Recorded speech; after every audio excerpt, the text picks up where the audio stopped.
course, thank you po, Tita Chris, for allowing Bimbi to join me tonight. Thank you rin po kay Tito Mel Feliciano for the wonderful choreography. And of course, the CT guys dancers for that super fun production number.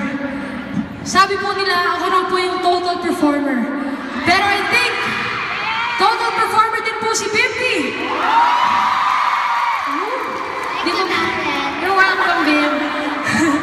Di ba po si Bimbi, nag-host na. Tapos may mga movies ka na rin, di ba? So would you also like to have a solo concert soon? We've already had my first movie ever. Okay. So would you want to have a concert soon? Yes. Yes! Abangan po natin yan mo, ha? Congratulations, Darren, and happy birthday. Thank you, Bim.